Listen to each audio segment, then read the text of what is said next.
எங்க எல்லா விண்ணப்பத்துக்கு, எங்க எல்லா கண்ணீருக்கு பதில் கொடுக்கிறவர். ஆமென்.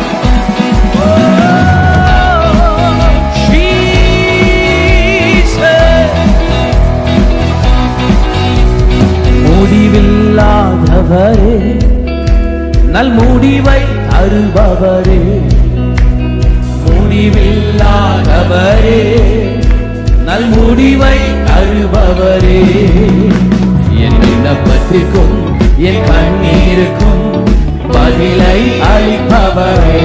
சொல்லுங்க, என் விண்ணப்பத்திற்கும் என் கண்ணீருக்கும் பதிலை அளிப்பவரே. நம்ம எல்லாரும் புகலிடமே, என் மறைவிடமே, சமாதானமே, சம்பூரணமே, ஆறுதலே, என் அக்களிப்பே, உம்மை என்னாலும்